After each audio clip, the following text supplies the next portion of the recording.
জীবন যাদের কাছে ভোগ উপভোগ, জীবন যাদের কাছে মেশিন আর যন্ত্রপাতি, জীবন যাদের কাছে আধুনিকতা আর প্রযুক্তি, জীবনের অর্থ যাদের কাছে বস্তুবাদ, নগদ দুনিয়া উপভোগ করা, তাদের কাছে এগুলো কঠিন বিষয়, এগুলো তাদের কাছে ভিন্ন কঠিন বিষয়। এগুলা ওনারা বুঝতে চায়। এই আধ্যাত্মিকতা যেহেতু ওনার কলিজার মধ্যে এটা নাই, কখনোই আসে না, এই জন্য উনি এটা বুঝেন, এটা বুঝতে চায়। এটা বড় কঠিন বিষয়, কিন্তু এটা বাস্তবতা যে আখেরাতের ফায়দা হয়। এই জন্য দোস্ত সব সময় এটা চেষ্টা করা উচিত। এমনিতেই বসা, হাদিসের মধ্যে আছে রাসূলুল্লাহ সাল্লাল্লাহু আলাইহি ওয়াসাল্লামের বহু সাহাবী নবী সাল্লাল্লাহু আলাইহি ওয়াসাল্লামের কাছে এমনিতেই বসতেন, এই চেহারার দিকে তাকায় থাকতেন। নবীজির সাথে কথা শেষ, মেহমানদারি করাইছেন। হযরত জয়নব বিনতে জাহাশ রাদিয়াল্লাহু তাআলা আনহার বিয়ের সময় ওলিমা খাওয়াইছেন নবীজি, নবীজির স্ত্রীর নাম আর কি। তো সাহাবারা কয়েকজন খানা শেষ, মেহমানদারি শেষ, এখনো ওনারা উঠতেছেন, নবীজির সামনে বসে আছে। তাদেরকে উঠানোর জন্য আল্লাহ কোরআনের আয়াত নাযিল করছে যে আরে ভাই তোমরা উঠতেছো না কেন? ওনারা রাসূলুল্লাহ সাল্লাল্লাহু আলাইহি সাল্লামের সান্নিধ্য, সাহচর্য এত বেশি গ্রহণ করছে, এত বেশি গ্রহণ করছে। এটা বহুত জরুরি বিষয় ভাই। এমনি দুই চারটা নীতি কথা, মোটা দাগের ইসলামের বিধিবিধান, এগুলো আমরা সবাই জানি। এগুলার জন্য বক্তা আসার কি আছে? চুরি করা হারাম, এটা কে না জানে? এটা আমি বুঝাইয়া করেন কি? আমি বুঝাইলে কি আর এটা মুস্তাহাব হয়ে যাব না? বোঝেন নাই কথাটা? সুদ খাওয়া হারাম, এটা তো একটা স্পষ্ট কথা, এটা তো সবাই জানে। 30 বছর ধরে যে সুদ খায়, এই হারাম খোরকে জিজ্ঞেস করলেও তো সে বলবে সুদ খাওয়া হারাম। বুঝেন না? 10 বছর ধরে যে কোনোদিন 5 ওয়াক্ত নামাজ পড়ে নাই, এমন নাফরমানকে জিজ্ঞেস করলেও মুসলিম পরিচয়ধারী, সে বলবে নামাজ 5 ওয়াক্ত। সে কি 2 ওয়াক্ত বলবে মনে হয়? তো এইটুকু মোটা দাগের জানা, এইটা তো সবাই কম বেশি জানে। আমরা অনেক মানুষ আছে না বলে আও রাখেন হুজুর 2-4 কলম, আমরাও জানি। তো আপনি 2-4 কলম কা, আপনি 8-10 কলম জানেন, অসুবিধা কি আমার? আপনি মনে করেন না আমার তো বেশি জানেন, তো কিসে? আপনার আমি অস্বীকার করছি না আপনি কিছু জানেন। আমরা জীবনে বলছি না যে জনসাধারণ আপনারা কিছুই জানেন না, তাইলে 2-4 কলম তো আপনারাও জানেন, এটা আমিই তো বলি। সবাই তো জানে, সবাই তো জানে, সবাই তো জানে। অনেক আপনার ইসলাম বিরোধী ব্যক্তি, ইহুদি, খ্রিস্টান, এমন অনেক পণ্ডিত আছে যারা কোরআন সুন্নাহর জ্ঞান অনেক জানে, অনেক গবেষণা করে, কিন্তু জীবনে আমলে পরিণত হওয়া, গ্রহণ করা, এটাকে নিজের জীবনে আনয়ন করা, এটা হলো মূল সার্থকতা, এটা হলো মূল লক্ষণীয় বিষয়। আমাদের পাকিস্তানের বিশ্ববিখ্যাত বুজুর্গ, সারা পৃথিবী বিখ্যাত আলেমে দ্বীন আল্লামা তাকি উসমানী দামাত বারাকাতুহুমুল আলিয়া, ওই ভাই এই আলো এটা বন্ধ করো ভাই,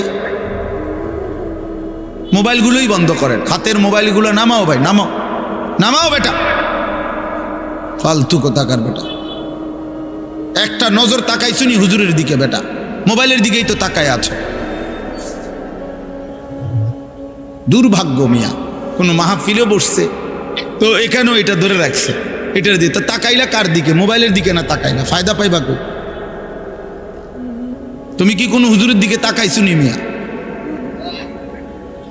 তুই তো মাঝখান দিয়ে ওয়ালে উঠাই দিলা, মাঝখানে এটা ওয়াল উঠাই দিল না তো, তারপরে তো মোবাইলের দিকেই তাকাইছিলেন। আপনি বুঝবেন কি? আপনার পরিবর্তন হবে কিভাবে? সারাক্ষণ আমি আজকে একজনকে বললাম, আরে ভাই সারাক্ষণ শুধু পাবলিকের চিন্তা বাদ দেন, আপনি ভালো হন, নিজের ইসলার ফিকির করেন, নিজের আখিরাতের ফিকির করেন। মানুষের কল্যাণ জরুরি, নিজের কল্যাণ, নিজের পরিবর্তন সেটা তার চাইতে বেশি জরুরি। মানুষের কল্যাণ সাধ্যমতো, নিজের কল্যাণ পূর্ণ মতো। অর্থাৎ নিজের কল্যাণ বলতে এখানে বাত্তরকারী না, আমার ইমান, আমার আমল, আমার আখলাক, আমার আখেরাত, আমার হালাল হারাম, এটার মধ্যে শতভাগ পূর্ণ থাকতে হবে। আর মানুষের কল্যাণ করব আমি আমার সাধ্যমতো।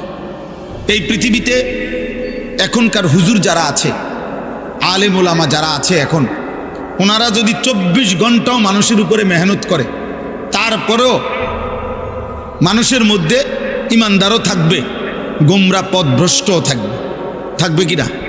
দুনো রকমই থাকবে, দুনো রকম। যে আর সর্বোচ্চ 6 মাস যদি আমরা মিলে একটু পরিশ্রম করি, আশা করা যায় আর একটা লোকও বেনামাজি থাকতো না। জি না, এমন আশা করেন না হুদা, এই আশায় কাম হইতো না। আমার মতো মৌলানা ইসরাফিল ভাইয়ের মতো এরকম 2-4 হুজুর যদি বাইকটা বড়ি বানাইয়া দেয় খাওয়াইয়া, এরপরও হে বড়ি গিললে আর পরে কোনো নামাজ পড়তাম না। কি লেগে পড়তাম না কইছে আপনার কি? আমি পড়তাম না, আপনি যাইবেন না দিকে, বুঝেন না কথাটা? এটাই নিয়ম, এভাবেই চলবে পৃথিবীতে, এভাবেই চলবে। আলোর দিকেও ফিরবে, অন্ধকারের দিকেও যাবে, থাকবেই এরকম। আলো আর অন্ধকারের মিশেল, এরই নাম দুনিয়া। ভালো আর মন্দের মিশেল, এরই নাম দুনিয়া। ইমানদার আর নাফরমান এরই মিশ্রণ, এর নাম দুনিয়া।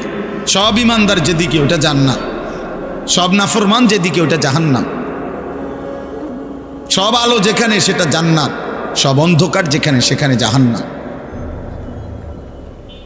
এই জন্য বললাম ভাই, আমার প্রথম কথা এটা যে জিন্দিগির পরিবর্তন দরকার, জীবন বদলানো দরকার।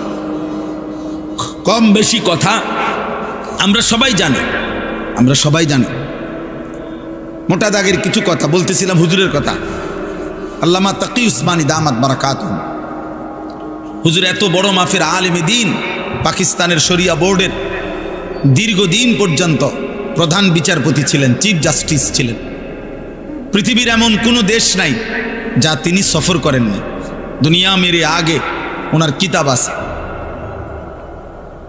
এই সফরনামার মধ্যে সারা বিশ্ব ভ্রমণের কাহিনী ওনার বই আছে, বাংলাতেও অনুবাদ আছে। তো এই বইতে আছে উনি কানাডা সফর করছেন। ওই কানাডার সফরের কাহিনীর মধ্যে আছে যে কানাডার সবচেয়ে বড় ইউনিভার্সিটিতে ইসলামিক স্টাডিজ বিভাগ আছে, ইসলামী শিক্ষা। এবং তিনি বলেন যে সেই ইসলামী শিক্ষা ডিপার্টমেন্টের যেই লাইব্রেরি, এই লাইব্রেরি উনি বলেন যে আমি পৃথিবীতে ইসলামী যত লাইব্রেরি দেখছি ইউনিভার্সিটিগুলোতে, মুসলিম যত জায়গায়, তার সকলের চাইতে সবচেয়ে বড় লাইব্রেরি এই কানাডার ওই ইউনিভার্সিটির ইসলামিক স্টাডিজ বিভাগের মধ্যে। এই পরিমাণ আরবি কিতাবাদি তাফসির সব ওখানে আছে, সারা পৃথিবীতে যা ছাপানো হয়েছে। তিনি বলেন যারা সেখানে পড়তেছে ওদের বিষয় হলো এই ধর্মতত্ত্ব, মানে তারা ইসলামও এবং অন্যান্য ধর্মের মধ্যেও আপনার তুলনামূলক বিশ্লেষণ পড়ে। তো এই পড়তেছে যিনি ইসলামের উপরে, উনি বলেন আমি ক্লাসে গেলাম ইসলামিক স্টাডিজের, সেখানে গিয়ে দেখলাম ইসলামের উপরে অসাধারণ লেকচার দিচ্ছে, অসাধারণ বক্তব্য দিচ্ছে, দলিল ভিত্তিক। কিন্তু তিনি বলেন সেখানে দেখলাম আমি স্পষ্ট যিনি শিক্ষক, যিনি পড়াচ্ছেন তিনিও খ্রিস্টান, যে ছাত্রছাত্রী পড়া শুনতেছে তারাও সম্পূর্ণ খ্রিস্টান।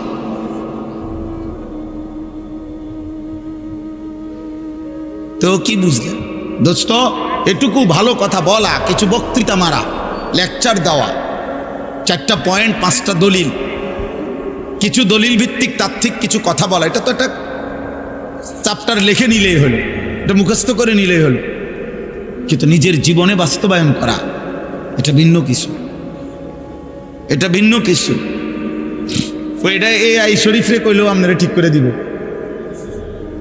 অনলাইনের আপনি যেই AI, আপনি ওরেও যদি বলেন যে আমি একটা লেকচার দেবো আগামীকাল সকাল 10টায় একটা প্রোগ্রামে, আমার জন্য তুমি এটা রেডি করে দাও এই বিষয়ের উপরে, সে দেখবেন মহাজ্ঞানী, এটার উপরে সে যতক্ষণ আপনারে তথ্য দিতেই থাকবে, দিয়ে আবার লাস্টে আবার বলবো মানে আমি এটা দেবো কি আপনাকে, ওইটা দেবো কি। তাইলে এতটুকু রেফারেন্স, উদ্ধৃতি, বক্তৃতা, লেকচার, চমৎকার উপস্থাপনা, দলিল ভিত্তিক কথা, এই সব কিছু এক বিষয়, আর জীবনে ঈমান আমল তৈরি করা, জিন্দিগিটা বদলানো বা এটা ভিন্ন বিষয়। আমাদের মিশরের একজন বিশ্ববিখ্যাত ইসলামী স্কলার, চিন্তাবিদ, গবেষক এবং অনেক বড় বুজুর্গ একজন মানুষ আছেন, যিনি একাধারে ডাক্তার এবং একজন ইসলামী চিন্তাবিদ, ডক্টর রাগিব সারজানি। উনি বলছেন, ওনার একটা বই আছে, এই বইটার বাংলা অনুবাদ হয়েছে ফজর আর করব না কাজা, বইটার নাম। এই বইতে আছে, উনি বলেন, আমি ওনার অঞ্চলে এক জায়গায়, যে আমি একজন লেকচারারের ইসলামের উপরে এবং চমৎকার লেকচার শুনছি একটা সেমিনারে গিয়ে। যে আমরা অতিথি ছিলাম, উনিও আমরাও, তো ওই অতিথি হিসাবে 3 দিন পর্যন্ত আমরা ওইখানে ছিলাম। ওনার লেকচারে আমি মুগ্ধ হয়েছি, কিন্তু 3 দিন পর পর ফজরের নামাজ তিনি বলেন আমি মসজিদের জামাতে পড়ছি, কিন্তু ওই ভদ্রলোককে, যিনি চমৎকার ইসলামের উপরে তাত্ত্বিক দলিল ভিত্তিক এমন হৃদয়গ্রাহী বক্তব্য দিছেন, কিন্তু আমি 3 দিনের একদিনও ফজরের নামাজের জামাতে ওনাকে দেখি নাই। 3য় দিন পরে 4র্থ দিন আমি ওনার কাছে গিয়ে ভাবছি উনি কোনো অসুস্থ কিনা, শারীরিকভাবে কোনো পেরেশানি আছে কিনা। এজন্য বলছি যে দেখা করতে গেছি। দেখা করতে গিয়ে এরপরে ওনাকে বলছি, হজরত জনাব, আপনি নিশ্চয়ই কোনো পেরেশানিতে আছেন বা অসুস্থতায় আছেন, আপনাকে ফজরের নামাজে পরপর 3 দিন দেখলাম না, এই জন্য আপনার খোঁজ দিতে আসছি। তখন উনি বলছেন ওই ডাক্তার সাহেবকে, আসলে ডাক্তার সাহেব, আমাকে তো প্রতিদিন অনেকগুলো প্রোগ্রামে যেতে হয়, রাত গভীর পর্যন্ত আমাকে জাগতে হয়, জানিনি তো আল্লাহ গাফুরুর রাহিম। মানে কি আল্লাহ গাফুরুর রাহিম? মানে ফজরের নামাজ পড়ে না, বোঝেন নাই কথাটা? ফজরের নামাজ কি পড়ে না, কি বুঝাইলেন? এই জন্য বুঝাইছে আর কি যে আল্লাহ গাফুরুর রাহিম, আল্লাহ ওনারা মাফ করে দিতে। আল্লাহ ওনারে বলছে যে তোমার ব্যাপারটা আলাদা, তোমার তো আমি চিনি, আলাদা, তুমি একজন বিশিষ্ট লেকচারার, তো তুমি বাদ দাও, তোমারটা আলাদা। এটা গুরুত্বপূর্ণ আমার ভাই, এটা বুঝতে চেষ্টা করে। প্রতিটা ওয়াজ, প্রতিটা মাহফিল, আপনারা অনেক সময় বলেন যে হুজুররা কেবল আসমানের উপরের কথা, কবরের কথা, আখেরাতের কথা আর মাটির তলের কথা নিয়ে ব্যস্ত হয়ে আছে। আরে ভাইয়া, এটুকু ব্যস্ততাই তো অনেকের মধ্যে নাই, বাকি ব্যস্ততা তো আছেই। একটা অটো ঠিক করে দেওয়ার জন্য তো মিস্ত্রির অভাব নাই, একটা সিএনজি ঠিক করে দেওয়ার মতো মিস্ত্রির তো আব্বা অভাব নাই। একটা কৃষক যে তরকারি করে, আমার বাসার পাশে ফুলকপি, পাতা কপি যে লাগায়, আমি তাকে দেখছি বহুদিন, তার কাছে প্রায় দিন আপনার প্রাইভেট কার দিয়া অফিসাররা, এই যে কৃষি বিভিন্ন অফিসার, বিভিন্ন কোম্পানির লোক, একদম স্যুট বুট টাই পরা, তার ক্ষেতের কাছে গিয়া তারে বুঝায়, এই সারের দূর, ওইটা ওদ্দূর, ওইটা ওদ্দূর। ফুলকপি পাতাকপি বুঝানোর মতো লোকের তো অভাব নাই। আপনি কি বুঝতে চান? দুনিয়া তো, দুনিয়া বুঝানোর মতো লোকের তো অভাব নাই বাবা, কিন্তু আখেরাত বুঝানোর মতো, জীবনটা বদলে দেওয়ার মতো, আখেরাতের দিকে জীবন ফিরায় দেওয়ার মতো এটুকু মানুষের তো বড় অভাব। যে কয়জন আছে, এই কয়জনকেও যদি আপনারা বিদ্রুপ করে এই রাস্তার থেকে সরায় দেন, তো আখেরাত চিনাবে কে? আল্লাহ চিনাবে কে? তাই আখেরাত চিনাবে কে বাপ?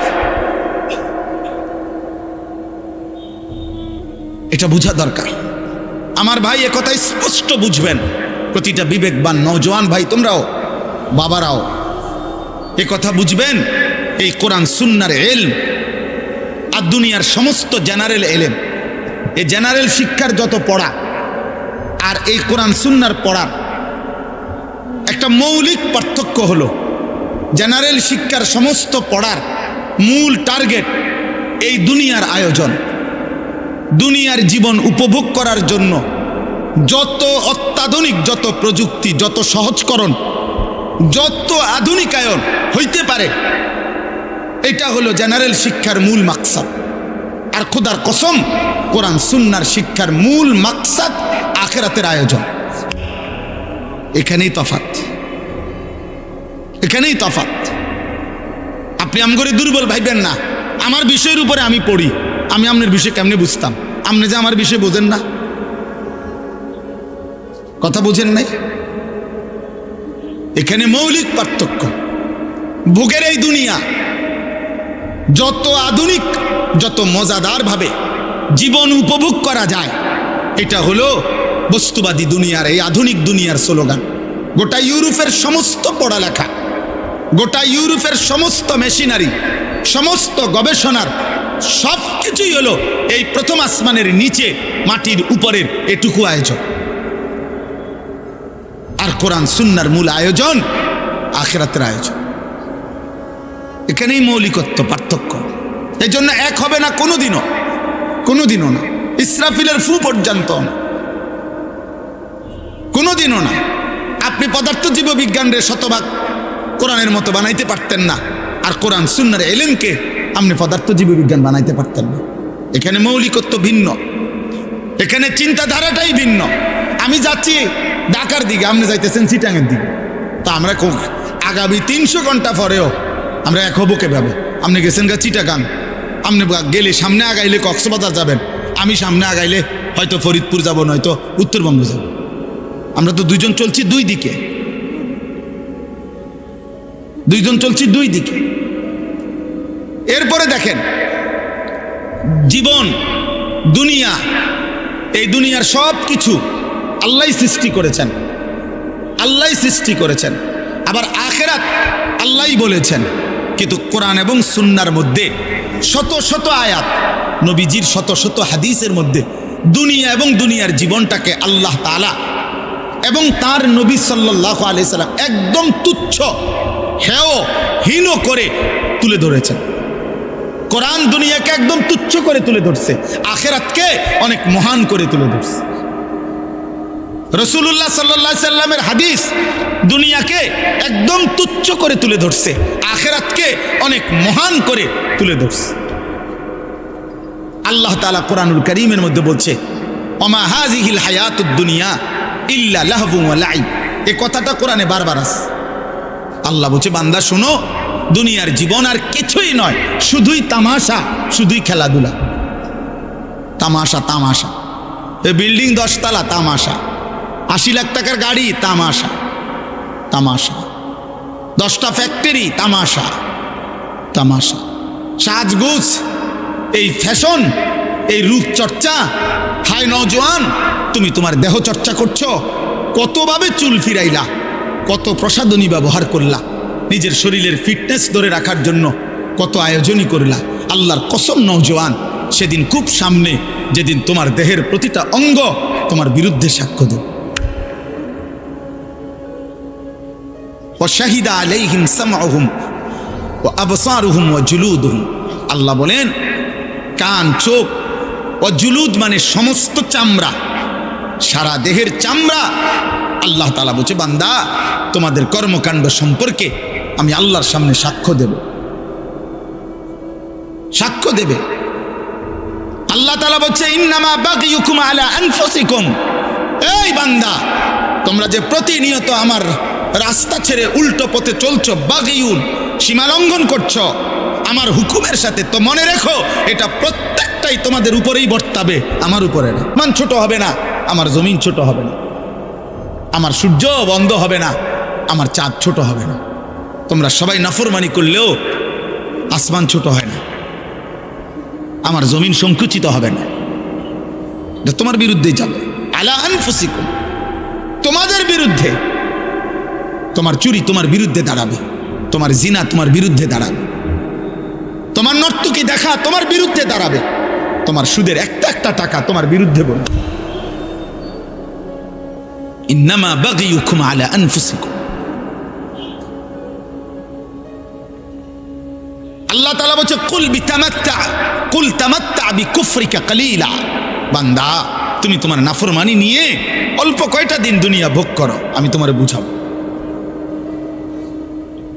আমি তোমারে বুঝাবো। অল্প, কালিলা। দুনিয়াকে আল্লাহ তুচ্ছ করে দিছে।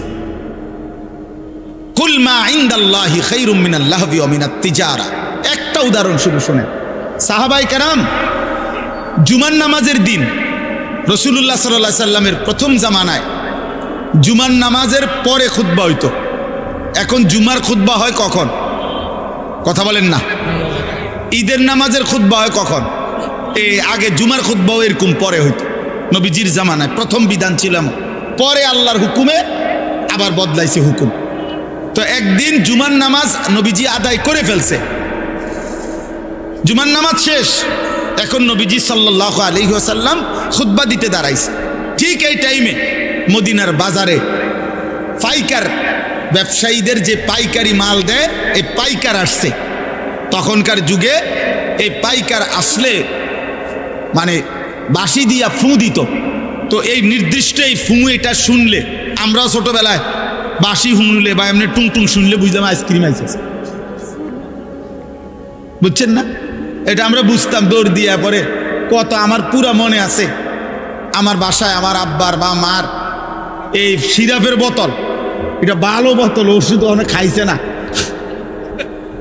এটা কোনাত দিয়া ফালাই দিয়া সিরাপ আইসক্রিম খাইলেছি বোতল দিয়া। বুঝেন নাই কথাটা? আমার দরকার আইসক্রিম, আমি সিরাপ দিয়া করবো কি? মায় পরে খুঁজছে যে বোতল, বলছি মা এটি হালাই দিছি, সিরাপ হালাইয়া মানে ওষুধ ফালাইয়া দিয়া আইসক্রিম খাইলেছি। তাইলে বাঁশি ফু দিলে তো পাইকার আসছে। তখন নিজাম ছিল, নিয়ম ছিল, পাইকার মনে করেন 15 দিন পরে, 1 মাস পরে একদিন আসতো। তো সবাই দৌড়াদৌড়ি করে হুড়াহুড়ি করে খুচরা দোকানদাররা মালামাল নিতে যাইতো। কারণ এখন যদি মিস করে 1 মাসের আগে কোনো কি আসবে না, পাইকার আসবে না, কঠিন হয়ে যাবে বেচা কিনা তাদের। তো ঘটনাচক্রে এই সাহাবাদের মধ্যে যারা এই মদিনার বাজারের ব্যবসায়ী, ওনারা ওই বাঁশির ফু শুই না, ওনারা ভাবছে নামাজ তো শেষ, শুধু খুতবাটা বাকি। আমাদের অনেক ভদ্রলোক দেখেন না, অনেক ছেলে অনেক বাবা জুমার নামাজের সালাম ফিরাইলেই বাইর হয়ে যায়। পরের 4 রাকাত নামাজ যে সুন্নাত, এই পরের 4 রাকাত সুন্নত নামাজ উনি বুঝছে যে হুজুর যেহেতু বেকুব এবং সামনের কাতারের লোকগুলা যেহেতু বোকা আহাম্মকগুলা, এই জন্য এরা 4 রাকাত পড়ে, সালাক মিয়া বাইরে চলে যায়। আচ্ছা আমনে সালাকি নিয়ে আমনে যান, আল্লাহ ভরসা, গিয়া বাতে তো খান, আমরা বাতে খাই, জুমার পরে কোনো আমরা সিরা খাই না, এটা মনে, আমরা কোনো বন খাই না, আমরা বাতে খাই। আল্লাহর রহমতে আশা করি আমনেতে ভালোই খাই। হ্যাঁ না, ওনারে শয়তানে কামড়ায়, ইবলিসে ওনারে কামড়ায়, ওনারে কিরমিয়ে কামড়ায়, উনি সাথে সাথে বাইর হয়ে যায়। বোকা মানুষ বেটা, কি বুঝাইতে চাইছেন? ইমাম সাহেব বেওকুফ, ইমাম সাহেবের বাপের কান থেকে 4 রাকাত নামাজ আনছে, এটা যদি কোনো কোরআন সুন্নাহ অনুমোদিত না হয়, এটা রাসূলুল্লাহ সাল্লাল্লাহু আলাইহি সাল্লাম সাহাবায়ে কেরাম যদি না পড়তেন, তো এটা ইমাম সাহেব বছরের পর বছর একটি ভুল বেহুদা জিনিস পড়ে, এটা তা আপনার বিবেকে ধরে না? এটা আপনি বের হবেন কেন মিয়া? কেন খামখেয়ালি করবেন? জুমার নামাজ কি 2 রাকাত? কথা বলেন, জুমার নামাজ 2 রাকাত, তাইলে 2 রাকাত পড়বেন কেন? আল্লাহ আমাদেরকে বুঝ দান করেন। চলেন তো, এই সাহাবীরা, এই যাদের কথা বলতেছিলাম, ওনারা করছেন কি, ওই বাঁশির আওয়াজ শুনে খুতবা না শুনে চলে গেছেন। ওনাদের হিসাব হইল পরে তো আর মাল পাইতাম না, কষ্ট হয়ে যাবে, তাইলে তো ব্যবসা ক্ষতি হয়ে যাবে। শুধু তারা গিয়া মাল কিনছে। খোদার কসম, কোরআন শরীফের মধ্যে আল্লাহ তাআলা একটা পূর্ণাঙ্গ সূরা নাজিল করছে, সূরা জুমআ, এবং ওই সূরার মধ্যে লাস্ট আয়াতে আল্লাহ নিজে বলছে, ওয়া ইযা রাআউ তিজারাতান আও লাহওয়ান ফাদ্দু ইলাইহা ওয়া তারাকুকা কাইমা। আল্লাহ অবাক হয়ে গেছে, আল্লাহ বলতেছে, বন্ধু হায় হায়, আপনার সাহাবীরা এটা কামটা করলো কি? তারা তাদের এই ব্যবসা, এই কথার সাথে আল্লাহ একটা শব্দ ব্যবহার করছে, আও লাহওয়ান, তারা তাদের এই ফালতু দুনিয়ার জন্য আপনার এই খুতবা ছেড়ে দিল আর আপনাকে দাঁড়ানো অবস্থায় রেখে চলে গেল। হায় হায়, কামটা করলো কি? কাজটা করলো কি? এরা গেল কেন? আল্লাহ রীতিমতো অবাক হয়ে গেছে। মহান আল্লাহ বলেন, বন্ধু কাজটা করলো কি? ও তারাকুকা কাইমা, আপনাকে খুতবা অবস্থায় রেখে চলে গেল। কিসের জন্য গেল? ব্যবসা? আও লাহওয়ান, এই তামসা? এই আল্লাহ বলছে তামাশা। সাহাবায়ে কেরাম ফুটবল খেলতে গেছিল, কথা বলে না। সাহাবায়ে কেরাম ফুটবল খেলতে গেছিল, সাহাবায়ে কেরাম মোবাইল টিপতে গেছিল, আপনার মনে হয় এটা? সাহাবায়ে কেরাম কোনো ফালতু কাজে গেছিল, বিয়ের দাওয়াতে গেছিল? তাইলে হালাল ব্যবসা, এমনও তো না হারাম ব্যবসা, এটা ওনাদের হালাল ব্যবসার কাজে গেছে। আল্লাহ তাআলা বলছে হায় হায় হায় হায়, করলা কি? খুতবা ছেড়ে দিয়ে, রসুলের জবান থেকে খুতবা শোনা বন্ধ করে দিয়ে তোমরা তোমাদের এই তামাশায় চলে গেলা, তোমাদের ব্যবসা করতে চলে গেলা। এবার আল্লাহ বলেন, কুল, হে নবী আপনি বলে দেন ওদেরকে, মা ইনদাল্লাহ খায়রুম মিনাল লাহবি ওয়া মিনাত তিজারা। এই খুতবা শুনলে তোমরা যেই নেকি আল্লাহর কাছ থেকে পাইতা, আল্লাহ বলে খোদার কসম বান্দা, তোমাদের এই হাজার লক্ষ কোটির ব্যবসা এবং তামাম দুনিয়ার এই তামসার চাইতে খুতবার দ্বারা আল্লাহ যা দিত তা অনেক ঊর্ধ্বে, অনেক ঊর্ধ্বে, অনেক ঊর্ধ্বে। ভুল করলা তোমরা, ভুল করলা। কেন খুতবা শোনা ছেড়ে দিলা? কি বলেন, নামাজ ছেড়ে দিছে? কি ছেড়ে দিছে? এটা যদি আল্লাহ তাআলা সাহাবায়ে কেরামের এতটা অপছন্দ করে, তাহলে আমাদের 365 দিন খোদার এক বছরে, বলো না যুবক, আজ কত দিন হয়? 365 দিনের এক বছরে কোনো দিন ফজরের নামাজ পড়তে পারলা না। আয় দুর্ভাগা, বদনসিব। এমন মুসলমান কেমনে হইলি? এমন মুসলমান কেমনে হইলি? এমন নাফরমান কেমনে হইলি বাপ?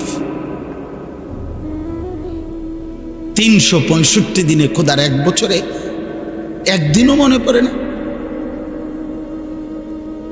ভোরের আলো তোমারে কোনোদিন দেখবে না, সুবহে সাদিক তোমাকে কোনোদিন দেখবে না, ভোরের মুয়াজ্জিন তোমাকে কোনোদিন দেখবে না। আহা আহা, 5 ওয়াক্ত নামাজ দিনের পর দিন যাদের ছুটে যায়, কি কারণে ছুটে যায়? বলেন না আব্বা, কি কারণে ছুটে যায়? কি কারণে ছুটে যায়? কি দোকানদারি করে লাইছেন এক একজন, কি দুনিয়া উল্টাইছে জানি না। আপনাকে কার ঘরে কি আছে মিয়া? সোফা 1 সেটের বেশি তো বেশিরভাগ ঘরে 2 সেট সোফা নাই। এটা তো আমার ঘরেও আছে মিয়া। কি বেশি কামাই করে ফেলছেন দুনিয়া মিয়া? হ্যাঁ, 1 সেট সোফা, একটা ডাইনিং টেবিল, 6টা চেয়ার, 2টা খাট, 2টা আলমারি, বাথরুম 2টা, বদনা, বালতি, জগ, মগ, কাঁচের প্লেট, নুনের বাড়ি, আর কি তা? কি ফার্নিচার এগুলো মিয়া? এটুকু ফালতু জিনিসের জন্য এত মিথ্যা বললেন, এত টাকা সুদ খান, 30 বছর ধরে সুদের চাকরি করেন, 30 বছর ধরে অবৈধ উপার্জন করেন। আরে হারাম কর, তোর লোভ কোনোদিন শেষ হবে না, খোদার কসম তোর অভাবও কোনোদিন শেষ হবে না। এই কিস্তি চলতে চলতে, সুদ চলতে চলতে, লোন চলতে চলতে কবরে চলে যাইবা, আর আখিরাতে জাহান্নাম ছাড়া আর কিছুই মিলবে না বেটা। কেউ মাতবরি করেন না, আমিও না, আপনিও না।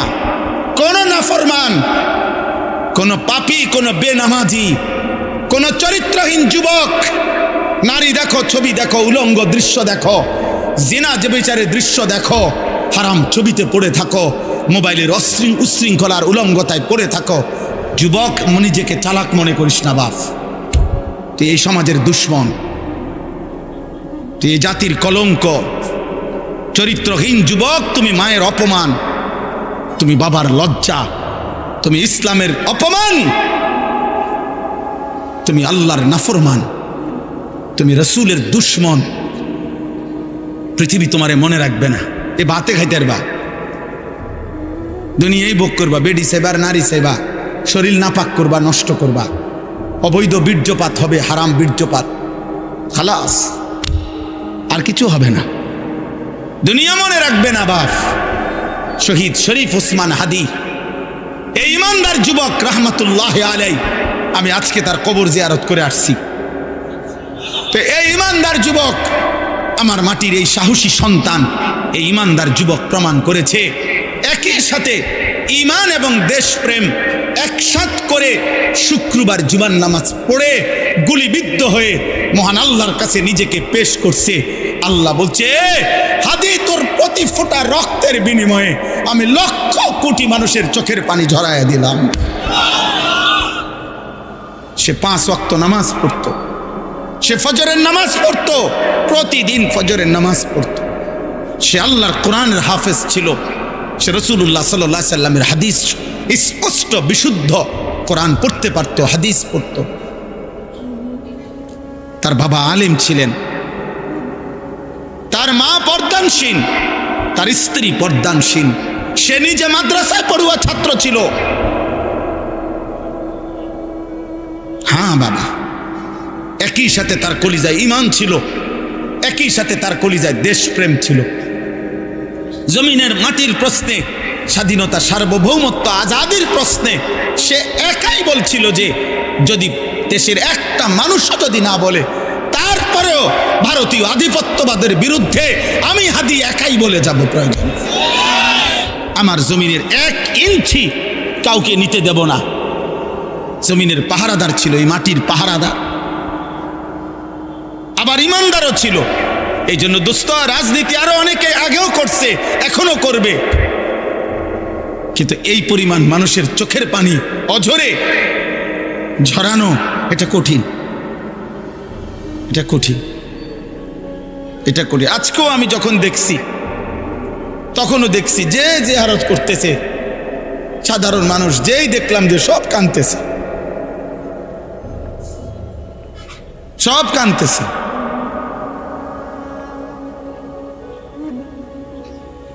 এই জন্য কিশোর ভাই, যুবক, নওজোয়ান, মরলে এমন মরাই মইর। কত হাফেজ, কত আলেম, কত মুফতি, কত মুহাদ্দিস, কত পীর, কত বুজুর্গ, কত আউলিয়া, কত হাফেজে কোরআন, কত 90 বছরের বুড়া মানুষ, 4 বছরের বাচ্চা মানুষ, সবাই চোখ দিয়ে আল্লাহ তার জন্য পানি ঝরাইছে। প্রতিটা চোখের পানি তার জন্য দোয়া না? কথা বলেন না কেন? প্রতি ফোঁটা চোখের পানি তার জন্য দোয়া না? তাইলে এমন একটা মরণ তুমি মরো, যে মরণে দেশ কাঁদবে, মাটি কাঁদবে, যে মরণে কোটি মানুষের চোখের পানি ঝরবে। ঈমান এবং দেশপ্রেম একসাথ করছে, সে একসাথ করেছে। মাতৃভূমির প্রতিও তার অগাধ ভালোবাসা ছিল। ঈমানের প্রশ্ন, সে আল্লাহ তাআলার আনুগত্যশীল বান্দা ছিল। আলহামদুলিল্লাহ, আল্লাহ তার কবরকে নূরে নূরে মুনাব্বার করে দেয়। আল্লাহ তাআলা আমার উসমান হাদি রহমাতুল্লাহ আলাইহি এই সন্তানের প্রতি ফোঁটা রক্তের বিনিময়ে আল্লাহ লাখো কোটি যুবক তৈরি করে দেন, এবং এটা হবে ইনশাআল্লাহ, এটা হবে, এটাই হবে ইনশাআল্লাহ। কারো চোখ রাঙ্গানি, কারো ষড়যন্ত্র, কারো কোনো কিছুতেই আমার মাটির ইমানদার যুবককে 1 ইঞ্চি আজাদি, আমার কাঁটাতার, আমার সীমান্তের 1 ইঞ্চি মাটি ইনশাআল্লাহ পার্শ্ববর্তী বেঈমান নিতে পারবে না, ইনশাআল্লাহ। এটাই সত্য, কোনো সন্দেহ নাই। মনে রাখো যুবক, তুমি প্রয়োজনে লড়বা না, কিন্তু ইমানদার যুবক লড়বে, তুমি দেখো। এজন্য তোমরা, আমি অনুরোধ করছি, কিশোর যুবক ছেলেরা, নারী দেখতে দেখতে, ছবি দেখতে দেখতে, উলঙ্গ দৃশ্য দেখতে দেখতে, আরে বেটা, চটপটি খাইতে খাইতে 8 ঘন্টা শেষ করিস না বেটা। একটা চটপটি খাইছে বেটা, বন্ধুদের সাথে আড্ডা দিছে 8 ঘন্টা। এই 8 ঘন্টা কি করছে অপদার্থ বলতে পারবে না কি করছে। কিরে ভাই, কি করছে? ততক্ষণ আড্ডা দিছি। আর কি আড্ডা দিস? আড্ডা দিছি, নারী দেখছি, মোবাইলে ছবি দেখছি, তার ফাঁসাত লাথি দিছি, তার শার্ট টাইনা ধরছে, তারে ঘুষি দিয়া লাইছে, ওইটার চুল ধরে টান মারছে। কি রে এরম করস? আমরা ফ্রেন্ড, তো ফ্রেন্ডে বুঝি আরেক ফ্রেন্ডের লাথি দেয়, তো দুইটাই তো অপদার্থ ফ্রেন্ড, দুটাই তো প্লাস্টিক। এটা কোন ধরনের ফ্রেন্ড হইল? একটা আরেকটা লাথি দাও, ফালতু কোথাকার। তাহলে বলেন মিয়া, জীবন মানে শুধু দুনিয়া উপভোগ করা? আখিরাতের ফিকির কে করবে? কবরের ফিকির কে করবে? পরকালের ফিকির করবে কে? এই জন্য আমি আপনাদের কাছে বলি, আমার মূল বক্তব্য এটা, আমাদের কোরআন সুন্নাহ ইসলাম, আমাদের নবীর মেহনত, ওলামায়ে কেরামের মেহনত, এই ওয়াজ, এই মাহফিল, এই জুমার বয়ান, এই সমস্ত আয়োজনের মূল মাকসাদ আখিরাতের আয়োজন। কিসের আয়োজন বলেন না? আল্লাহ তাআলা দুনিয়াকে তুচ্ছ করে ধরছে, বলছে লাহবুন, তামাশা তামাশা। সাহাবাদেরকে বলছে, সাহাবারা হালাল ব্যবসার মাল কিনতে গেছে, আল্লাহ বলছে তামসাদ গেলাকা। অথচ আসলে কি তামসা এটা? কিন্তু আল্লাহ তাআলা সাহাবাদেরকে বলছে যে তামসাদ গেলা কেন, খুতবা ছেড়ে। দুনিয়াকে আল্লাহ বলছে তামাশা। নবী সাল্লাল্লাহু আলাইহি ওয়াসাল্লাম বলছেন, একদিন নবীজি সাল্লাল্লাহু আলাইহি ওয়াসাল্লাম একটা কান কাটা মরা ছাগল, কান কাটা মরা ছাগল সাহাবাদেরকে দেখাইয়া বলছে, তোমরা কেউ আমার থেকে 1 দিরহাম 1 টাকা মূল্যে এই কান কাটা মরা ছাগলটি কিনবা? তো সাহাবারা বলছে লা নাখুযু হাযা বিদিরহামিন, ইয়া রাসূলুল্লাহ 1 টাকা মূল্যেও, মানে 1 দিরহাম মূল্যেও আমরা এটা কিনবো না। এটা কিত্তাম কিনবো? এটা তো কান কাটা মরা, এটা দিয়ে আমি করবো কি? আল্লাহ নবী সাল্লাল্লাহু আলাইহি ওয়াসাল্লাম বলেন, মুসলিম শরীফের হাদিস, নবীজি বলেন ফাওয়াল্লাহি লাদ-দুনিয়া আহওয়ানু ইনদাল্লাহ মিন হাযা আলাইকুম। আল্লাহর কসম সাহাবীরা, এই কান কাটা মরা ছাগল তোমাদের কাছে যতটা নিকৃষ্ট, খোদার কসম আল্লাহর কাছে দুনিয়াটা তার চাইতে বেশি নিকৃষ্ট। এটা মালিকের কাছে কিছুই না, কিছুই না, কিছুই না, কিছুই না। আমরা এক একজনে মানে এই বিল্ডিং একখানার গদ্দুয়ার গদ্দুর কইরা বাপসা কথা কয়, যে কি মুখ দিয়া কয় না নাক দিয়া কয় বোঝা যায় না। মাত বুড়ি কয়, কি বিল্ডিং করছেন মিয়া? 6 তলা বিল্ডিং। ইউরোপ আমেরিকার মধ্যে 6 তলা বিল্ডিং এর মধ্যে তো ছাগলও ফালে না। দেখেন মিয়া কি, আমি এই 70-80 লাখ টাকা দামের এসব প্রাইভেট কার দিয়া জাপানে ঘাস টানে। আপনি জিজ্ঞাসা করেন, আমি জিজ্ঞাইছি, ছাগলের ঘাস টানে, ঘাস টানে এগুলা। এরা কয়েকদিন সালাই দিয়ে হালাই দিলে এরপরে আমরা দেশে কয়েকগুলো একেবারে 1 নম্বর। কি এটা না? হ্যাঁ, তো এটা কি জহির ভাই কনে 26,000 মাইলেজ 28,000 মাইলেজ, মানে এরা কয়েকদিন সালাই হালাই দিচ্ছে এটারে, যা ফালতু জিনিস ফালা। এইটাই আমাদের দেশের সবচেয়ে ব্র্যান্ডে বিশাল কিছু, ওটা ওরা ফালাই দিছে, ফালাই। আমার একজন পরিচিত আছে, উনি বলছে অস্ট্রেলিয়া থাকে উনি। আমি ওনারে জিজ্ঞাসা করছি, আপনি কি করেন অস্ট্রেলিয়া? বলছে হুজুর আমি হেলিকপ্টার দিয়ে সার দেই। কসম খোদা, হেলিকপ্টার দিয়ে কি দেয়? সার দেয়, সার। মানে কোম্পানির সবজি প্রজেক্ট এত শত একর, হ্যাঁ এগুলো কোনো 8টা সার দিব এই সিস্টেম না। অটো দিয়ে দিলে হইতো না, সিএনজি দিয়ে দেওয়া যায় না, ওগুলো হেলিকপ্টার দিয়ে সার দেয়। আমাদের বাংলাদেশে হেলিকপ্টার দিয়ে সার দিব কোন বছর? এই 12 তারিখের পরে। এই দোয়া করেন, 12 তারিখ নির্বাচন না, 12ই ফেব্রুয়ারি, 13-14 তারিখের দিকে ইনশাল্লাহ প্রত্যেকের ঘরে ঘরে হেলিকপ্টার পৌঁছা যাবে সার দেওয়ার জন্য।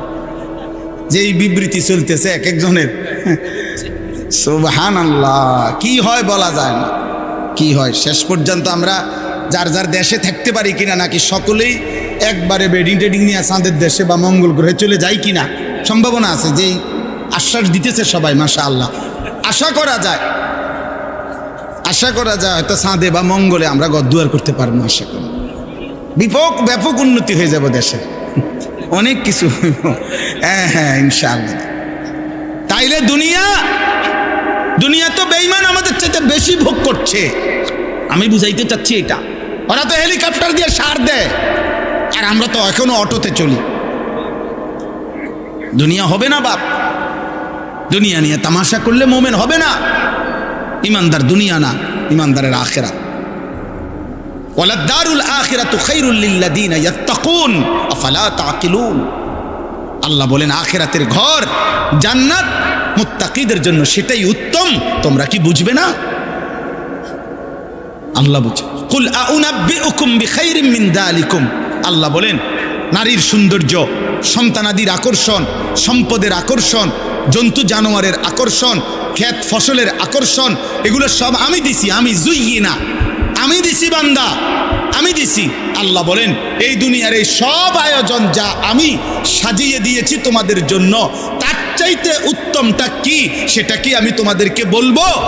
আল্লাহ নিজে বলতেছে, কুল আউনাব্বিউকুম, আমি কি বলবো তোমাদেরকে? তো আল্লাহ নিজেই বলেন, লিল্লাযীনা তাকাউ ইনদা রাব্বিহিম, তোমরা যারা যারা আমি আল্লাহকে ভয় করে আমার উপরে তাকওয়া রেখে গুনাহ ছেড়ে দিয়ে আখিরাতে আসবা, জান্নাতুন তাজরি মিন তাহতিহাল আনহার খালিদিনা ফিহা, অনন্তকালের জান্নাত আমি আল্লাহ তোমাদের হাতে তুলে দেব। আর জান্নাতের এক কোণা, জান্নাতের এক নিয়ামত, খোদার কসম তোমার দুনিয়া লক্ষ কোটি বারের চাইতেও অনেক উত্তম, অনেক উত্তম, অনেক উত্তম। আপনি যদি বলেন আপনার সন্দেহ হয়, ঠিক আছে, আপনার সন্দেহ নিয়ে থাকেন আপনি, আমার ইয়াকিন হয়। আপনি যদি টেলিভিশনের খবর আপনার এতটা বিশ্বাস হয়, চ্যানেলের খবর আপনার এতটা বিশ্বাস হয়, বিজ্ঞান বইয়ের পড়া আপনার এত বিশ্বাস হয়, পদার্থবিজ্ঞানের পড়া আপনার এত বিশ্বাস হয়, জীববিজ্ঞানের পড়া আপনার এত বিশ্বাস হয়, দুনিয়ার বাংলা অঙ্ক ইংরেজি বইয়ের পড়া আপনার এত বিশ্বাস হয়, এত বড় কায়নাতের মালিক আসমানওয়ালা রব, তার কথা আমার বিশ্বাস হবে না কেন? কেন হবে না বিশ্বাস? কেন হবে না? হ্যাঁ বলেন, যুক্তি কি বলে, ইনসাফ কি বলে? কোরআনের কথা বিশ্বাস হবে না কোন যুক্তিতে? কেন? কারণটা কি?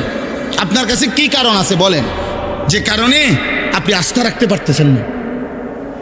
রাসূলুল্লাহ সাল্লাল্লাহু আলাইহি সাল্লামের কথার উপরে আপনার আস্থা হচ্ছে না কেন বলেন? আমার শায়েখ আল্লামা মুফতি মুশতাকুন নবী কাসিমি হুজুর অনেক সময় এটা বলে, জিকিরের কথা, আল্লাহর জিকির বলতে বলতে ওয়াজে হুজুর অনেক সময় আবেগে জোশ উঠলে হুজুরে বলে যে, হে আল্লাহর বান্দারা, শ্রোতাদেরকে বলে যে, দেখেন আমি আপনাদেরকে এতক্ষণ বললাম যে আল্লাহকে ডাকেন, আল্লাহকে ডাকেন, আল্লাহকে ডাকেন, যদি আপনারা কেউ না ডাকেন শেষ পর্যন্ত আমি মুশতাকুন নবী কসম করে বললাম আমি আল্লাহকে ডাকবই ডাকবো। ঠিক তেমনি ভাবে আপনারা হাজারবার প্রত্যাখ্যান করেন, নওজোয়ান ভাই তুমি আল্লাহকে ছেড়ে দাও, বাকি মনে রাখো যাকে ছেড়ে দিছো ও চিরেই তুমি তার কাছেই যেতে হবে। হ্যাঁ, নিশ্চিত, নিশ্চিত, কোনো সন্দেহ নেই। আল্লাহ আমাদেরকে তৌফিক দান করেন, আল্লাহ আমাদেরকে কবুল করে নেন।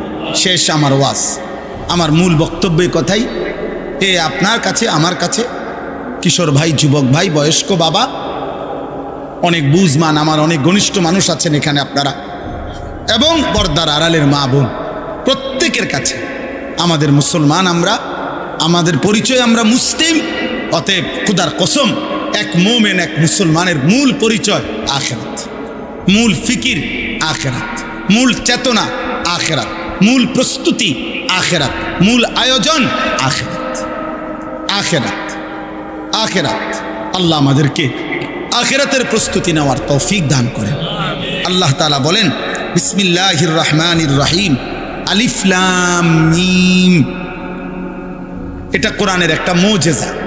আল্লাহ তাআলা কোরআনুল কারীমের 29টি সূরার শুরুতে এরকম অক্ষর উল্লেখ করে কোরআনের একটা চ্যালেঞ্জ ঘোষণা করেছেন যে, হে পৃথিবীর সমস্ত মুশরিক বেঈমান, যদি তোমাদের কারো মনে হয় কোরআন আমার বন্ধু মুহাম্মদের বানানো, তাহলে কেউ যদি গল্প, কবিতা, প্রবন্ধ নিজে নিজে লেখে, তাহলে অন্যান্য জ্ঞানী গুণী ব্যক্তিরা সেই গল্প, কবিতা, প্রবন্ধের ব্যাখ্যা করতে পারে, কি বুঝাইতে চাইছে। অন্যান্যরা এটা দেখলে বোঝে, কারণ বাংলা পড়ছে এরকম তারও অনেকেই, অঙ্ক পড়ছে এটা তারও অনেকেই, ইংরেজি পড়ছে এটা তারও অনেকেই পড়ছে। তো এই জন্য একজনের লিখা, একজনের কবিতা, গল্প, অন্যান্য স্যারেরা, অন্যান্য শিক্ষিতরা এটা বুঝাইতে পারে না, ব্যাখ্যা করতে পারে না। তো আল্লাহ তাআলা বলছে, যদি ভাবো কোরআন আমার বন্ধু মুহাম্মদের বানানো, তো সে আর তোমরা একই জনপদের, একই এলাকার, একই ভাষাভাষী, একসাথেই বেড়ে উঠছ, অতএব তার বানানো এই কথা তো তোমরাও ইচ্ছা করলে ব্যাখ্যা করতে পারবা, বুঝাইয়া বলতে পারবা। তাহলে মুহাম্মদের বানানো আলিফ লাম মিম এই 3 অক্ষরের অর্থ কি? কও কও কও, তোমার আব্বারে ডাকো, তোমার 14 গোষ্ঠীরে ডাকো, যা কও এটার অর্থ কি? এরকম 29টা সূরার শুরুতে আল্লাহ তাআলা এমন আয়াত নাজিল করেছেন, একবারও বলতে পারে নাই, আজও বলতে পারে নাই। অতএব প্রতিবার প্রমাণিত কোরআন আল্লাহর কালাম। কার কালাম? মানুষের কালাম হলে যেই কোনো জ্ঞানী গুণী এটা ব্যাখ্যা করে বলতে পারত। আহাসিবান নাসু আন ইউতরাকু আন ইয়াকুলু আমান্না ওয়া হুম লা ইফতানুন। এই যে কথা শেষ। দেখেন হুজুর চলে আসছেন, ইনশাআল্লাহ হযরত বয়ান করবেন। আল্লাহ তাআলা বলেন মানুষরা কি ভাবলো, এই কথাটা শুধু তর্জমা শুনলেই বুঝবেন। আল্লাহ তাআলা বলেন আমার বান্দারা কি ভেবেছে যে তারা শুধু মুখে বলবে আমি মুসলমান, আমি মুমিন, এটুকু উচ্চারণ করবে। ভোটার আইডি কার্ড দেখেন আমার ধর্ম ইসলাম, জন্ম নিবন্ধন সনদ দেখেন আমার ধর্ম ইসলাম, পাসপোর্টে দেখেন আমার ধর্ম ইসলাম, হ্যাঁ মুখে বলবে আমি মুসলমান। আল্লাহ তাআলা বলেন ওহুম লা ইফতানুন, আমি আল্লাহ এ শুধু দাবি করবে মুসলমান, আর আমি কোনো পরীক্ষা না নিয়ে আমার বান্দাকে ছেড়ে দেব, জান্নাত দিয়ে দেব। এই কি ভেবেছে বান্দা? এই কি ভেবেছ? আল্লাহ তাআলা এটা জানতে চাইছে। কি ভাবছো বান্দা? আখেরাতে পাসপোর্ট দেখাইবা, আখেরাতে আইডি কার্ড, আখেরাতে জন্ম নিবন্ধন সনদ দেখাইবা? না না, আমি পরীক্ষা নেব, ইমানের পরীক্ষা দিয়ে আখেরাতে জান্নাত নিতে হবে। কি দিয়ে বলেন না? পরীক্ষা দিয়ে। কি দিয়ে বলেন? বলেন না কি দিয়ে? পরীক্ষা দিয়ে। পরীক্ষা। ওয়ালাকাদ ফাতান্নাল্লাযীনা মিন ক্বাবলিহিম, আল্লাহ বলেন প্রত্যেক জামানায় যারাই নিজেদেরকে ইমানের পরিচয় দিয়েছে আমি তাদের পরীক্ষা নিয়েছি। ফালা ইয়ালামান্নাল্লাহুল্লাযীনা সাদাকু ওয়ালা ইয়ালামান্নাল কাযিবিন। পরীক্ষা নিয়ে আমি জেনেছি ইমানের দাবিতে কে সত্যবাদী আর কে মিথ্যাবাদী। এজন্য দোস্ত আমাদের জীবন পরীক্ষা। দুনিয়াকে বলে দারুল ইমতিহান, পরীক্ষার ঘর। আখেরাত হলো দারুল জাযা, ফলাফলের ঘর। পরীক্ষা দেবেন এখানে, ফলাফল শুনবেন সেখানে। দুনিয়াকে বলে দুনিয়াকে বলে দারুল আমাল, আমলের ঘর। আখেরাতকে বলে দারুল হিসাব, হিসাবের ঘর। দুনিয়াকে বলে দারুল মিহান, মেহনতের ঘর। আখেরাতকে বলে দারুল জাযা, ফলাফল, প্রতিদানের ঘর। মেহনত করবেন এখানে, প্রতিদান পাবেন সেখানে। আমল করবেন এখানে, হিসাব পাবেন ওইখানে। পরীক্ষা দেবেন এখানে, ফলাফল শুনবেন ওইখানে। কথা বুঝছেন কি না বলেন? পরীক্ষা দিতে হবে। পরীক্ষাটা কি? পরীক্ষা হলো এই প্রতিদিন মৃত্যু পর্যন্ত আল্লাহ তাআলা আমাদেরকে যত বন্দিগি করতে বলছেন এটাই পরীক্ষা। প্রত্যেকটা ইবাদত এটাই পরীক্ষা। প্রতিটা গুনাহ ছেড়ে দেওয়া এটাই পরীক্ষা। প্রতিটা আদেশ পালন করা এটাই পরীক্ষা। প্রতিবার নামাজের ওয়াক্ত হয় এটাই পরীক্ষা। সেজদা দিচ্ছেন না ছেড়ে দিচ্ছেন। প্রতি বছর পরীক্ষা, যাকাত দিচ্ছেন না ছেড়ে দিচ্ছেন। প্রতি রমজান পরীক্ষা, রোজা রাখছেন না নাকি রাখছেন না। টাকা সামনে, উপার্জন সামনে, পরীক্ষা হালাল উপার্জন করছেন না হারাম উপার্জন করছেন। খাবার সামনে, পরীক্ষা হালাল খাবার খাচ্ছেন নাকি হারাম খাবার খাচ্ছেন। নারী সামনে, পরীক্ষা হা করে তাকায় আছেন নাকি চোখ নামায় রাখছেন। প্রত্যেক গুনার মুহূর্তে ছেড়ে দেওয়ার পরীক্ষা, প্রত্যেক আদেশের মুহূর্তে পালন করার পরীক্ষা। বুঝাইতে পারলাম? কথা বলেন না, বুঝলেন? পরীক্ষা দিতে হবে দোস্ত, পরীক্ষা দিতে হবে। ওই ইমাম সাবরে, ইসরাফিল বাইরে আর আব্দুল কাদের ইসলাহি বাইরে মা ফাঁকে ফাঁকে টাকা 200 দিয়া বেচতে যাইবেন। কিতা ঘটনা কি? না, অনেক বড় লোক, অনেক ধনাঢ্য ব্যক্তি, অপ্রিয় সত্য কথা বললাম, অনেক ধনাঢ্য ব্যক্তির ফিকির হইল আখেরাত মানে শুধু দান সদকা। উনি এদ্দুর বোঝেন আখেরাত মানে দান সদকা। জীবনভর প্রতিদিন সুদ খায়, সুদের লেনদেন, সুদের উপার্জন। এলাকায় একটা এতিমখানা দিছি, 60 জন এতিম ডেইলি খায়। এই যে বেহেস্তের বুঝ করে রাখছে এলাকা। হ্যাঁ, ব্যস্ত ওই যে এলাকায় যে 60 জন এতিম খায় যে, ওইটাই আখেরাত। এই 60 জন এতিমের কান্দে করে বেহেস্তে যাবে। এতিম তো আপনার এত পয়সাওয়ালার সাফে সমান হয়ে যাবে। না না, দান সদকা একটি আমল। কথা বলেন, দান সদকা কি? দান সৎকার অনেক নেকি, কিন্তু আপনি বলেন কেউ যদি আজকের দিনে 100 কোটি টাকাও দান করে, কিন্তু আজকের মাগরিবের নামাজ যার ছুটে গেছে, আজকের এশার নামাজ ছুটে গেছে, তো এই 100 কোটি টাকা দানের বিনিময়ে আজকের মাগরিবের নামাজের কাফফারা হবে তো? এশার নামাজের কাফফারা হবে তো আব্বা? তো তাইলে এই জন্য আল্লাহ তাআলা বলেন বান্দা পরীক্ষা দিতে হবে। পরীক্ষা, প্রত্যেকটি আদেশ পালন করার পরীক্ষা, প্রত্যেকটি নিষেধ ছেড়ে দেওয়ার পরীক্ষা। এই পরীক্ষায় উত্তীর্ণ হয়ে জান্নাতে যেতে হবে। জান্নাত মামুলি না। জান্নাত 2টা রুম আর একটা বারান্দা না, সবচেয়ে ছোট জান্নাত 10 দুনিয়া বরাবর। আপনি এটাকে মামুলি মনে করছেন কেন? আখিরাত মামুলি না, হাসরের মাঠ মামুলি না, না বা মামুলি না। হাসরের মাঠ মসজিদে 4টা ফ্যান দেওয়া না, 3-4-12 হাজার টাকা দিয়ে জান্নাত না, এত কম না। 2 কাতার টাইলসের টাকা দিছেন, আপনি বেহেশতে যাবেন না, হবে না। এটা একটা আমল, নেকি হবে, সওয়াব হবে, কিন্তু বাকি আমলগুলোর হিসাব দিতে হবে। আম হাসিবাল্লাযীনা ইয়ামালুনা আস-সাইয়্যাতি আন ইয়াসবিকুনা সাআ মা ইয়াহকুমুন। শেষ আল্লাহ বলেন, বান্দা তোমরা যারা যারা প্রতিনিয়ত নাফরমানি করছো, তোমরা যদি ভেবে থাকো যে এই পৃথিবীর বহু লোককে ফাঁকি দিছ, কেউ টের পায় নাই তোমার পাপ, তোমার অপরাধ, এ কারণে যদি মনে করে থাকো যে আমি আল্লাহকেও ডিঙ্গায় ফেলবা, আমাকেও ফাঁকি দিয়ে ফেলবা, খোদার কসম আল্লাহ বলেন সাআ মা ইয়াহকুমুন, তাহলে বান্দা এটা কিন্তু তুমি বড় ভুল সিদ্ধান্ত নিছ। এই পৃথিবীর সব ফাঁকি দিল, আমারে ডিঙ্গাইবা কেন? আমাকে আড়াল করবা কেন? আমার থেকে লুকাইবা কেন? আমাকে অতিক্রম করে যাবা কেমনে? আমার হাত থেকে ছুটবা কেমন? পারবেন? কথা বলেন না পারবেন? বলেন না পারবেন? হ্যাঁ যুবক ভাই, অতএব নওজোয়ান, রাত 2টায় পৃথিবী ঘুমায়, কিন্তু আসমানওয়ালা রব ঘুমায় না। 2টা বাজে তুমি ভাবছো কেউ জেগে নাই, এই জন্য মোবাইলে উলঙ্গ ছবি দেখো। আসমানওয়ালা রব ডেকে বলে, আনিস আমি জেগে আছি, আমি দেখছি, আমি দেখছি, আমি দেখছি। সুদের টাকা কেউ টের পায় নাই, ওজনের কমতি কেউ বুঝে নাই, কাস্টমার বুঝে নাই, আসমানওয়ালা বলে আমি বুঝেছি। মান কানা ইয়ারজু লিকা আল্লাহ ফাইন্না আজালাল্লাহি লাআতিন ওয়া হুয়াস সামিউল আলিম। ওফো, মালিক শেষে চমৎকার কথা বলে। অতএব সব কিছু বুঝে শুনে পরীক্ষা দেওয়ার নিয়ত করে আমার যে বান্দা ঈমান আমলের পরীক্ষা দিবা, বন্দেগী ইবাদত আমল করতে থাকবা, আর মনে মনে আশা আমি আল্লাহর সাক্ষাৎ পাইবা, জান্নাত পাইবা। আল্লাহ বলে যদি এই আশা পোষণ করে থাকো, আমার বন্দেগী করতে থাকো, আমি আল্লাহ ওয়াদা দিলাম আমি একদিন নির্দিষ্ট সময়ে আমার ফেরেশতা মালাকুল মউত আজরাইলকে তোমার কাছে পাঠাবো, সে তোমাকে আমার কাছে নিয়ে আসবে, আমাকেও দেখবা, আমার জান্নাতও পাইবা। হুয়াস সামিউল আলিম।